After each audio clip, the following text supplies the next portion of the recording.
Entrepreneurship is great, but can also seem overwhelming.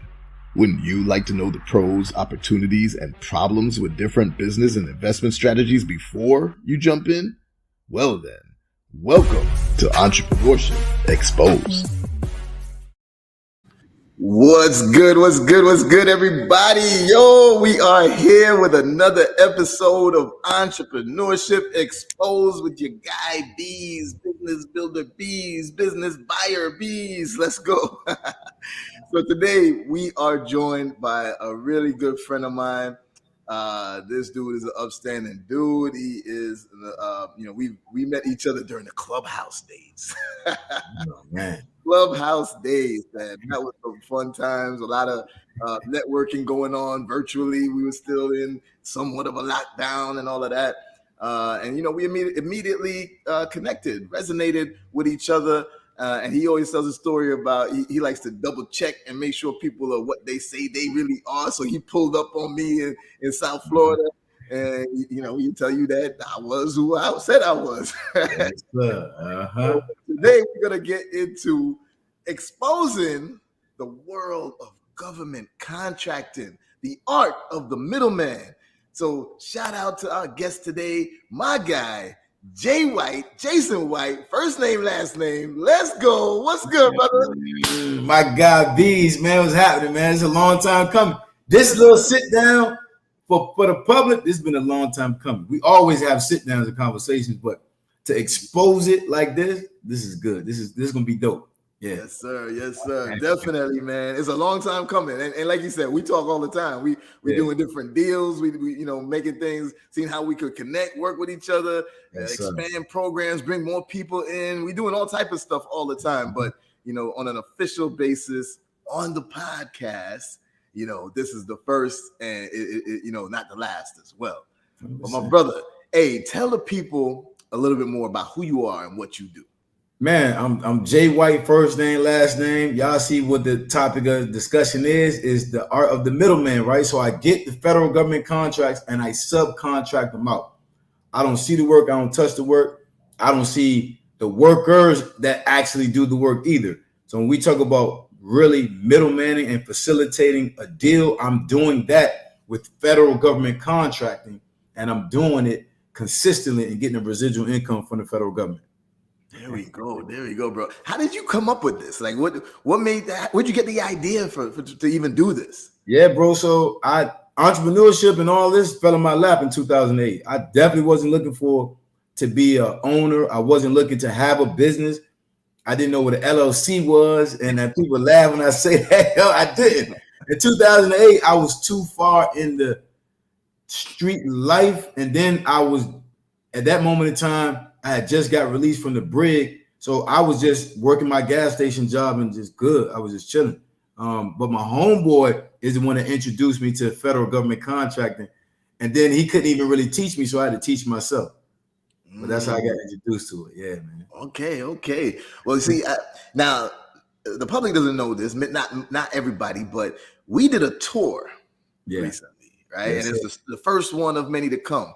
But we were just testing out the waters. It was a 3-city, 3-day tour. And what was the name of that tour? The Above Us Tour, baby. The Above Us Tour. And tell the people, why was government contracting a part of the Above Us Tour?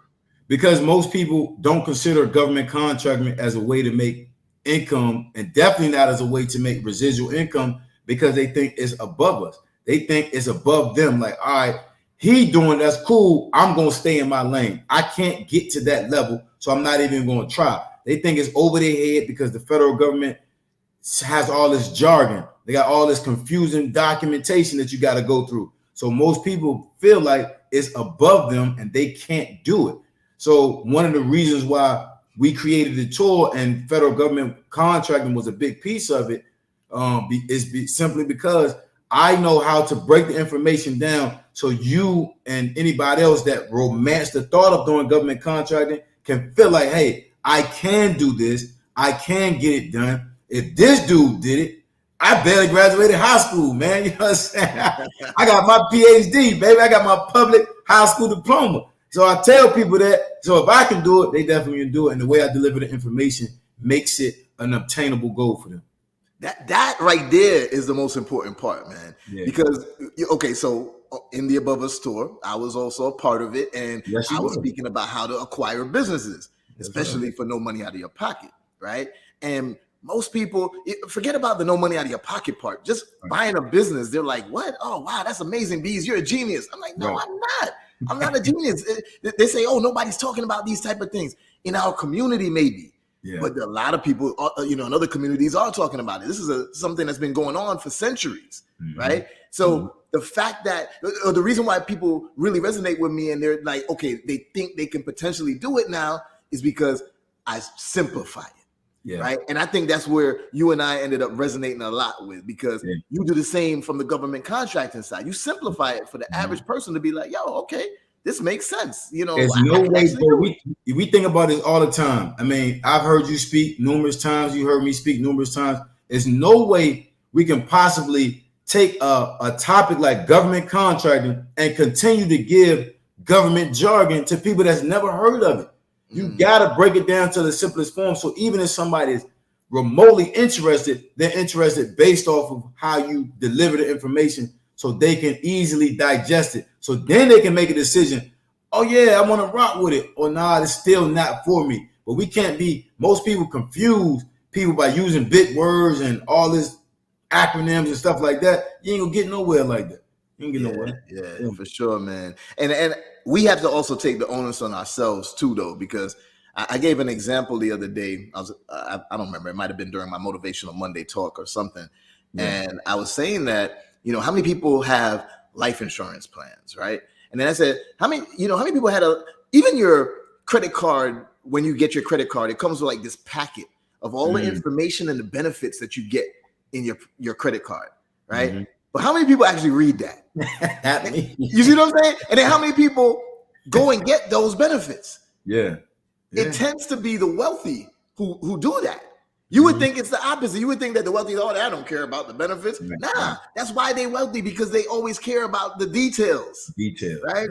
So they'll go through and say, oh, I get a $200 credit for my global entry when I use global entry. So yeah, let me do that. Let me make sure I use this credit card when I'm buying global entry, because they'll give me the credit back for it. Right? Little things like that, those details where we can't be afraid to read these things that's in there, reading those government contracts and not being afraid of the jargon, trying to figure out, hey, what does it mean? But then also, on the other side, from a teaching perspective, we got to try to simplify things to make it easier for people. So I love that, you do on both sides of that, man. And that's a great example for everybody. Yes, sir. Understanding that I can only teach this though, bro, because I went through and still currently am getting federal government contracts. So I don't teach it just because I read about it or I did it one time. I've been doing this since 2008. It's 2022. So that's real tenure.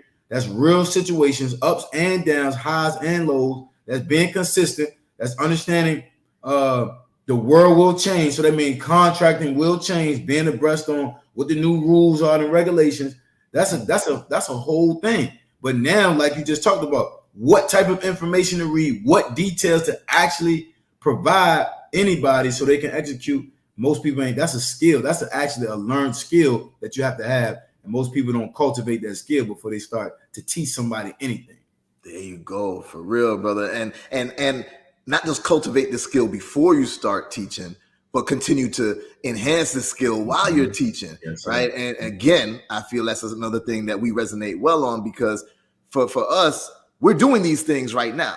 I'm acquiring businesses right now. You getting government contracts right now. So each week when you teach your students, for example, you may be giving them something new that you learned as well, because you came across a new type of contract, or the government's changing this. Lately, what was it that happened? The government didn't require DUNS numbers anymore. So that changed. So that changed to a UEI number. You got to be abreast on that type of stuff, because if not, and somebody come ask you, you're like, hey, what's a UEI number? What's that? And if I say, well, I don't know, and I gotta look it up. Am I really who I say I am? Am I really doing this for real? You know what I'm saying? Exactly. So it's a thing to be, it's a thing to provide current real-time information when you get into the space of teaching and helping shape the minds of people that's trying to get into whatever space that they're in. or getting there into. There we go. So, and speaking of teaching, right? Yeah. So we've been talking about what you've been doing, and then we also mentioned that you're teaching. But can you tell us about your program that you have where you're teaching? What's the name of that program? And it's the federal code, man. You know what I'm saying? You got your merch. Yeah. It's a program that we created to make sure that people can learn federal government contracting. Number one, in its rarest form. Number two, on their own time. There's a lot of times that people come out with certain things, but you're on somebody else's time, or you only got the program for 30 days. Nah, you purchase a program, you got it, you got to execute it, but we did it so you can do it on your own time. But I always encourage people, once you start it, go ahead and see it through and get going. So it's just a program where, based off of my success that I've had since 2008, I just put it into a program, and then I teach my students through that. I have a weekly Zoom call every Wednesday at 8 p.m. I do Ask Me Anything Fridays just for the love on IG. And then I go around to certain cities and I just do live workshops where I teach the process in real time right in front of you. Jay White standing right in front of you. Come on with it. There you go. I love it, man. And shout out to everybody in the comments that we see right here that's attending this special viewing event. For real, I see some of your students, some of my students in there as well. What up? That's what's up. So now we gotta get to the sauce, bro. We gotta get to the sauce because my listeners they already know. Most of them already know about some of these different entrepreneurial strategies. Yeah. Or some of them they're trying to figure out what path they want to take. So we give them the real on Entrepreneurship Exposed, and we are going to pop the bubble of government contracting, right? Now, what does that mean? I want to get into the pros of this game, right? The pros of this strategy. I want to get into the opportunities that exist that are coming up that is going to make it explode even more. But most importantly, we got to get into the problems. So give people some things that they should be looking out for if they're going to get into this space. So go ahead, man. Lead that conversation and let us know how we could pop this bubble. All right. So what's the first thing? The pros. That's easy. That's too easy. Is the federal government is the largest supplier and purchaser in the world. That instantly means it's an unlimited checkbook. So there's an endless supplies of opportunities that total small businesses or businesses as a whole can procure a product or a service for the federal government. The second pro is the way I teach federal government contracting is as the middleman or middlewoman, you're not touching the work. So you're merely just getting the federal government contract and then subcontracting it out, which means you don't have to be near it, around it, see it, even understand it. You don't even have to understand it either. You just have to be able to articulate what the expectations is from the federal government to the company that's actually going to do the work on your federal government contract. So I think based off of those two pros right there, that's enough. And then I'm going to say this too. Most of the contracts, federal government contracts that I teach my students to go for is a 3, 4, or 5 year run. So that means you're getting paid residually off of a federal government contract for the next 3 or 4 or 5 years for work that you're not doing. Now, imagine you got 10 of those and each one of those is $1,000. I'm going to just do low numbers. It's $1,000. That's $10,000 a month from 10 different federal government contracts for work you ain't doing. I don't know nobody that don't want to get involved in something like that. So those are the big pros right there. Okay. Lead us into the opportunities now. What's coming up in this space that we definitely got to look out for? That's going to be good. Yeah. So I always like to understand the way of the world, what's happening in the world. So when COVID was popping off, the biggest opportunities then was PPE, personal protective equipment, gloves, gowns, and masks. So that wave has slowed down. Now we're entering back into the wave of security because we all know what's happening with Russia and Ukraine and all of that. So right now, the federal government is ramping on security as a whole, physical and intellectual property security. So your IT services contracts, they're going to be big. Your physical security, manned, armed, and unarmed guard securities, that's going to be big. Whether you're guarding property, buildings, or people, because congressmen and congresswomen, they need security detail as well. Those contracts are definitely coming up, and they heavy. Actually, they here right now. They heavy right now. Okay. That's what's up. Great opportunity there. Security's always been, and the U.S. gonna spend tons of money on anything related to security. And then you always got your regulars. I like to call them low hanging fruit. Yeah. Your lawn care, your janitorial, your trucking, your construction, your wig making, your pencils and pads, notepads. All that stuff is a constant in the federal government. So that's there. When we talk about upcoming opportunities, it's definitely security. Okay. And now we got to get to the cons, man. That's the most important thing. Tell me, what are the things that people need to look out for and beware of getting into this space? Yeah, so we keep it 1,000. We're going to continue to keep it 1,000. So in this space of middlemaning, you got to be aware of your consistency or the lack thereof, right? Because if you're not making phone calls, that means you're not getting quotes. That means you're not submitting proposals. So you got to be aware of your consistency, number one. That's a big con. If you're not consistent, you're probably not going to do as well as you probably should. That's the first thing. Number two, you got to get out your comfort zone of being able to talk on the phone. Most people are finger Twitter heavy. They just want to email you to death because they're so corporate. So communication or the lack thereof communication is a con for most people because they don't know how to properly have human to human interaction. If you don't know how to properly have human to human interaction, you probably won't be as successful in this space as quickly as you can be because of the lack or just the no knowledge of not being able to properly communicate and have human to human interaction. Also, here's another big con. When it comes to contracting itself, if you don't understand pricing, you're going to lose a lot of bids that you place. So you got to quickly be able to understand what pricing looks like. Yes, you heard me say the federal government is the largest purchaser in the world. But if you don't understand what pricing looks like to that customer with the large wallet, then they're not opening up their wallet or pocketbook for you. So you got to be able to understand pricing. You got to be able to properly communicate. You got to have a high level of consistency. If you don't have those things, those are the cons and pitfalls that most people trip over or run into every single time. Oh my goodness. Okay, I love that. So tell me this though, and I don't know if this is a con or not, but is it okay? Some of our friends, Maddie J, Pushman Mitch, they have these courses. They're teaching people how to rent out their cars, right, on things like Turo and such, and it's leading to an influx of people who are renting out their cars, and they're all in similar markets, and then there's a lot of competition being built up. Is the federal code by J. White, first name, last name, going to cause an issue like that where everybody's getting into government contracting and now it's overly saturated or too competitive, anything like that? Yeah, here's the thing. So number one, we all know that when you teach somebody something or when you teach a large group of individuals something, everybody not going to do it. That's the first thing. Everybody not going to see it through. Everybody going to be, it's a shiny new object. They might start it, but they're going to get punched in the face by life and they're going to quit, right? Most people, they got a low IQ level. That's not how smart you are. That's your I quit level. They quit so fast. Say that again. Say that again.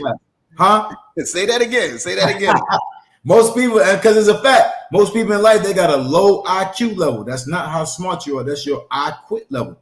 They quit so fast at this small sign of adversity, they just done. They out of here. Or another shiny object looks better to them, so they go over there.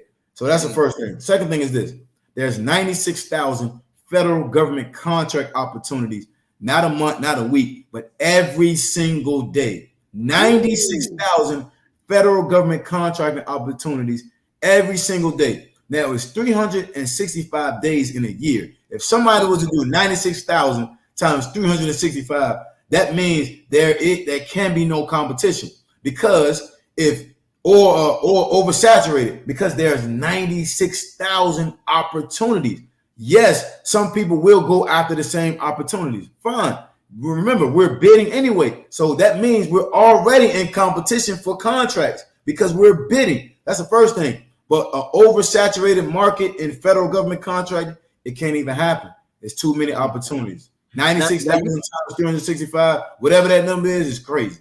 You said 96,000 every day. Every single day. Not 9,600, 96,000 every day. Every single day. We gotta put that stat back up because we put per year. It's 96,000 every day.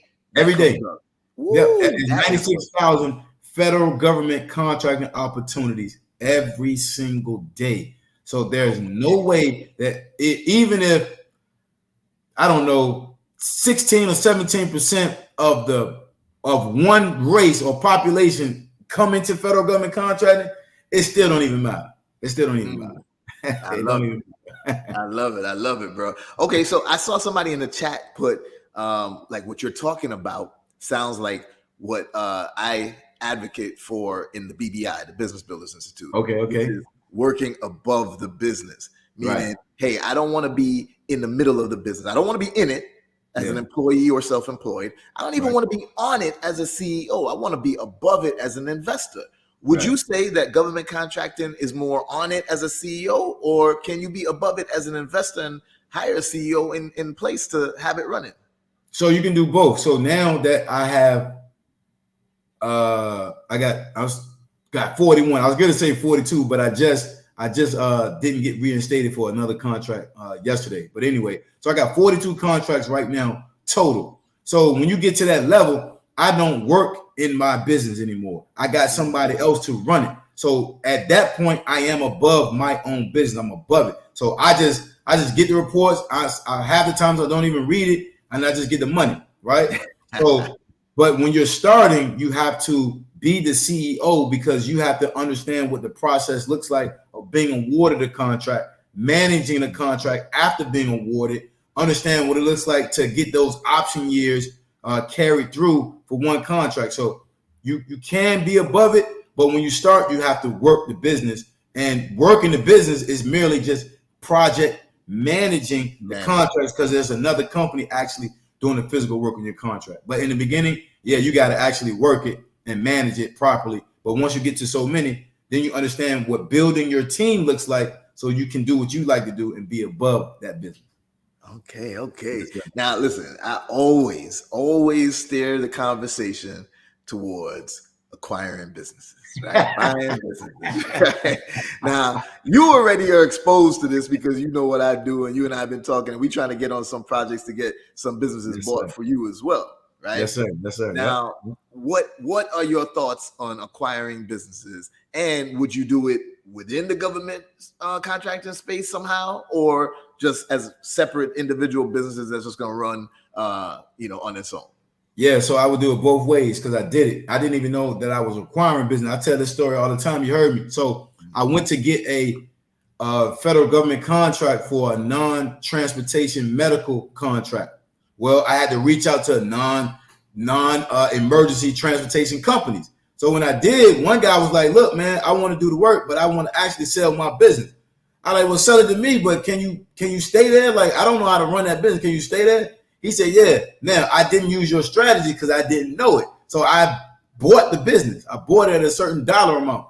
So now I bought that business, but now I've already been awarded the government contract too. So that's my business actually being worked on my federal government contract. So you could do it that way. And then obviously, I like how you speak about acquiring businesses are separate from federal government contracting, because even though the federal government contract space ain't going nowhere, it's always going to be here.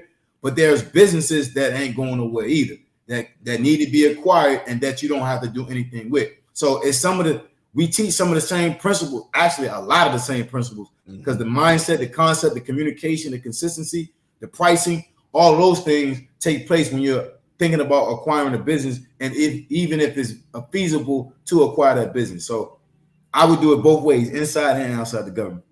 I love that. And we had a great question in the chat too. It said, "Can we buy into a government contracting company?" So not the subcontractor, but a company like yours who's that middleman. Can we buy into that? Now, I'm assuming the answer is yes, as if you find one that's selling, right? Yeah. Anything. But is there anything that you think people would need to be aware of? Like, it'd be difficult with transferring rights.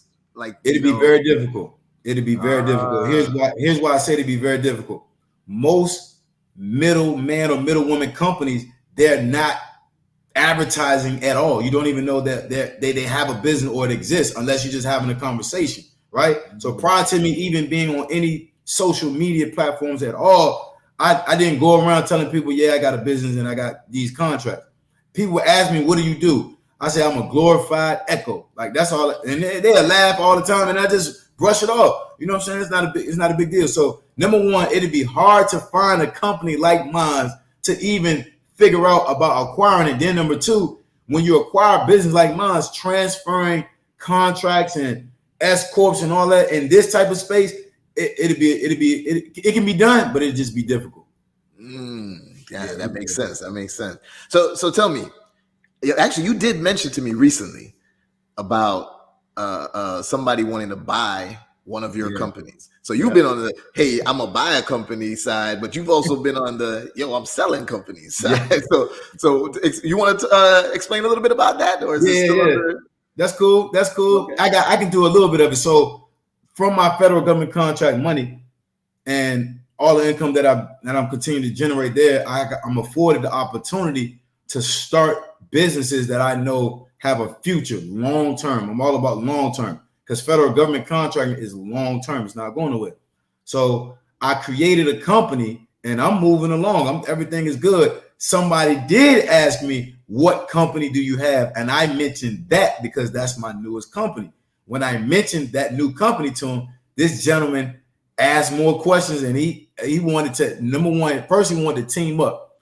Then based off of the numbers I gave him, he was like, listen, I just want to acquire your business and still give you 30% stake in your business. I said, deal. My business it hasn't been in business for 2 years yet. It's a little less than a year. Now, here's the thing. I'm not gonna talk about your strategy, Beez, but I know what we talk about, right? With your strategy. I think my business to this guy was so attractive because he hadn't started it. He actually wants to work it. He don't want to just be above it. He actually wants to work it. So all he did was acquire all my rights and all my software and licenses, so he don't have to start from the ground up. So and that's the beauty of buying a business, right? Yeah. Yes, I make it into a business to buy multiple businesses. Yeah. But you don't have to do that. You could just say, hey, I just want to buy this one business to roll into my current business. Yeah. I just want to buy this one business and work in it because I'm passionate about it. You could do it whichever strategy that you choose. And that's exactly what this person seems to be doing. Skipping that, hey, let me get things together and figure out. That I did. All the stuff I did. He skipped the line and just paid me. You know? That's what's up. That's what's up, man. So tell me, what would be if you and don't worry, because just like in government contracting, I focus on motivated sellers in terms of acquisitions, right? Motivated seller might be someone that's retiring. It may be someone that is they had a breakup and they had a brick and mortar business and maybe they want to leave the country. Maybe they have multiple businesses and they just want to get out of this one because they need to focus on the other ones. The other ones are growing more, but this one is still doing well, right? Now, there's 12.5, I think, million baby boomers that have businesses out of the 50 million baby boomers in the country at all. Okay. All of those baby boomers are retiring this decade. It presents a huge opportunity for wealth transfer to acquire businesses which would have otherwise just potentially just shut down. Yeah. Or they would try to give it to their kids and maybe their kids don't want it. Right. Now, if you have an opportunity to sell that business, the kid is like, oh, I could get cash out on it. Mm-hmm. So they're motivated sellers, right? So there's so much opportunity for acquiring businesses. But here's my question to you. If you were to acquire one and think about anything, what would you think would be one company, a type of company that you'd like to acquire, especially if you don't got to do nothing with it at all? It's just their passive. But what field, what industry, what type of company do you think you'd want to acquire first? Man, yeah, it is a lot of opportunities, but I think I would acquire a mid-level trucking company. Ooh. Yeah, I would acquire a mid-level trucking company. And the reason why I instantly went there, And I say mid-level because I don't need it to be crazy big. I just needed to have, a couple semis on the road, couple box trucks, a couple little stuff like that. Maybe like 10 semis on the road already and a couple box trucks, because federal government contracts always need a truck. I don't care where it's at. They always need a truck. And those contracts are typically for 2 years. Now, most trucking company contracts, they last based on cross country, they don't last as long as a 2-year or 3-year contract, because once that load is done, or once they do whatever it is they're doing, then it's pretty much done. So I would do a mid-level trucking company and then get government contracts for that business that I just acquired, which would be a mid-level trucking. I love that, because now you're looking at verticals and the horizontals, right? Yes, and you're saying, hey, I'm doing these type of things and I know what I need. I can get stuff within my business to have other revenue streams, or I could control the entire chain, the entire horizontal. So I love that, man. That's a smart thing to do. And you don't have to do that. You could just say, hey, I just want a random thing here, there. It has a good multiple. I can sell it later for a higher multiple because I have an exit plan. But I like the kind of conglomerate that you're making by choosing things that's in the horizontal. We always got to be 2, 3, 4, 5, 6, 12 steps ahead, right? If we're not thinking ahead, then we're not properly using. Number one, we haven't unlocked our greatness. That's the first thing. Number two, we're not properly using our resources if we're not thinking vertically and horizontally when a new business opportunity presents itself. Okay, the things that I have going, how can I enhance it? How can I boost it up a little bit more? Or how can I marry this one with another opportunity? So I'm always thinking like that. Yes, sir. Yes. And I see some good comments again. One that's asking, first of all, does your government contracting course help newbies? And where would a newbie start? Yeah, so man, I hate to talk about my course like this. I'm not a salesy guy. You know that, bro. I ain't a salesy guy, but that is a good question. So the course is built around people that have no knowledge, the people that have intermediate knowledge, and the people that think they experts. It's built around that, because if you think you're an expert, now I gotta help you unlearn all of the research that you've been doing so you can actually learn this process.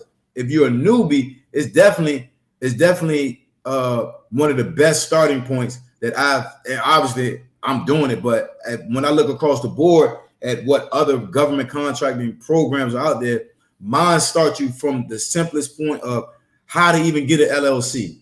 Because I built the course talking to my 2008 self, right? So in this module style. So some of the modules people don't need, you can skip right through it and get right to the the meat and potatoes. But I'm starting people from, okay, get an LLC. Once you get to a certain dollar amount, now you need to change it to an S Corp. Like, I'm starting you from the ground level. Build a company for government contracting. Now it's time to understand what the contracts look like and stuff like that. So yeah, it's definitely for newbies, but it's for everybody, whatever your level of knowledge is.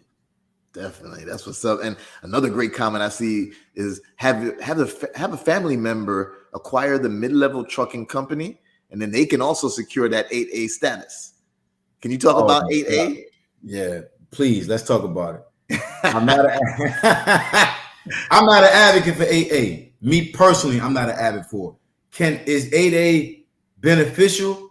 Yes. Is 8A a decent program? Yes. So we're saying the number 8 and we're saying the letter A. 8A is a business development program where the federal government wants to build your business to be in a box. They want to have you do just one thing. That's all. That's it. You can't go outside of the way they want to develop your company. Now, those are huge, massive contracts. When you hear people talk about government contracting and they say, oh, you can make millions, they pretty much talking about that, right? The 8A program, which is actually deemed as the minority set aside.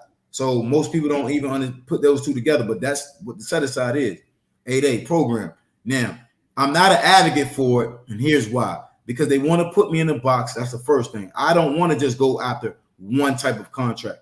I want to go after a bunch of contracts. There's 96,000 contract opportunities. Why would I just go for one type of opportunity? That makes no sense. The second thing is the 8A program has a 9-year run. So if your company doesn't have the proper connections, the proper resources, to develop how as quickly as they want your company to develop within those 9 years, it's a wrap for you. After you fall out those 9 years, you can no longer be a part of the 8A program. So those are the stipulations that I don't like. And then most of the time when you get the 8A certification, they're supposed to help you throughout. But I've heard and physically seen myself, because I had the 8A certification, they don't even start to try to help you until like year 6 or 7. And it's a 9-year run. Now I only got 2 years left. Why you now just helping me? Now I can't even properly use it. So I'm not a big advocate for 8A at all. Oh, wow. See, that is the real right there, because I don't think enough people are breaking it down that way for you. Yeah, right. Yeah. It's just that connotation of it is like, oh, 8A, yeah, you gotta get it, gotta get the 8A. Right. But you just gave the real, and I appreciate that. I know as soon as people mention the 8A, they associate it with the $10 million to $30 million to $40 million contract. Mm-hmm. But if your company can't handle a $10 or $30 or $40 million contract, they not giving it to you. They're not awarding you. Your company has to get built or developed to be able to handle those type of contracts. Ooh, there we go, bro. There we go. Okay, so we are getting to wrap it up now. This has been a very interesting conversation. Oh, man, it's gonna be easy anyway. You my dog, you know what I mean? You're ready. This is simple because we already feed off of each other and we go back and forth on different things, man. And the people really resonate with our messages. So 100%. The key thing that we gotta talk about. All right. I am creating a $1 trillion table. Right. Ooh. I might have mentioned this to you before. I'm not sure. Sheesh. But the $1 trillion table is a challenge. Yes, sir. By the end of this decade, so by 2030, right, we are going to put together a room, a table where all of us in it, and even better, most of the people in it look like us, are going to have $1 trillion assets under management, AUM. Now, some people hear that and they get scared. $1 trillion, that's insane. I'm excited. Listen, what we doing in the space right now is only limited by how big we want to get it. Government contracting, how much money do they spend on government contracts each year, the federal government? Like 65 billion would it be? It's like $65 billion. That's a year. That's every year. That's a year. Yeah. So you could get contracts that's laying out for multiple years, and those are kind of your assets under management. But then what you do with those contracts and the money you're making from your government contract is now you go in and get a real estate. Now you buying other businesses. Right? Now you got investment portfolios. Yes, this is all assets under management. And you could, the same things that it takes to buy a $1 million business, it's the same thing it takes to buy a $1 billion business. It's actually easier to get the $1 billion business than it is to get the $1 million business. So with those things in place, with the people like you and myself and the ones that we have in our network, are you going to be part of this $1 trillion table? Yes. What? Yeah. That's a no-brainer. When I hear the word trillion, I definitely get excited. That's obviously we know that's life changing. Obviously we know it's generational wealth, all of that. Cool. But the fact that we can sit down and strategize to create that table by creating that within ourselves. Come on, man. Like that's exciting. That's like, let's go get it. Yes, sir. That's what I love to hear, man. We're going to be looking back at these episodes of Entrepreneurship Exposed in 2030. We're going to be like, okay, where we at? Where we at, baby? You know what I'm saying? I love it, man. Hey, so tell the audience where they can find you. Where's the best place to contact you, and anything else that you'd like to end us off with? Yeah, man. So the website, of course, thefederalcode.com. You go there. I got my calendar in terms of my next event. I got my courses up there and all the other services that I offer as well. And just some fun facts about federal government contracting as a whole. And then you can hit me up on my IG, at @IamJasonWhite_. You check me out. You talk to me, I'm going to talk back. Now, my brother Beez like, all right, Jay, you keep saying that. Your DM's going to be crazy.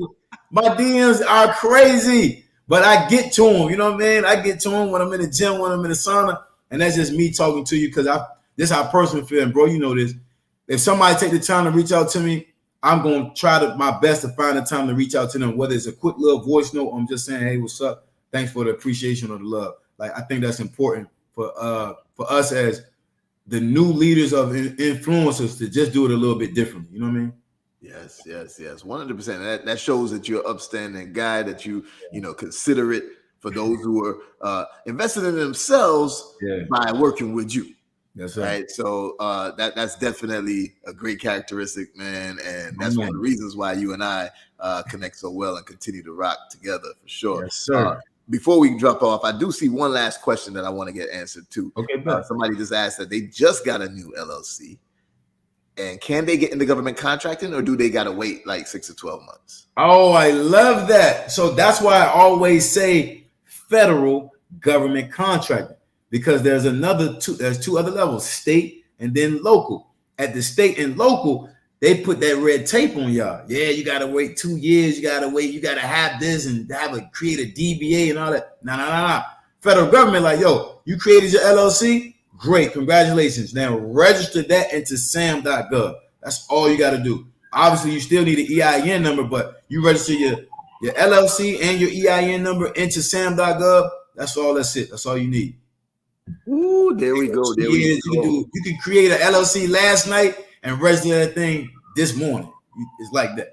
There we go. So one last thing, you guys might have seen the names below our boxes pop up, but I think there's a misspelling there for Jay's IG. So just so that you know, it is I am Jason White _. Yes, sir. I am, because right now it just says I'm. Oh, yeah, I am Jason White _ baby. There we go. Hey, bro. Hey, as always, man, it is a pleasure conversing with you, just being in the same room, just just chatting and planning and talking about the things that we know we're gonna do. It's always great collaborating with you, brother. Yes, sir. Thank you for pouring in value to the listeners. Yeah, and man, much love and appreciation, and I wish you the best in everything that you do, bro. For sure. Entrepreneurship Exposed, man. Thanks for having me, man. Let's go. Thank you, bro. Yes, sir.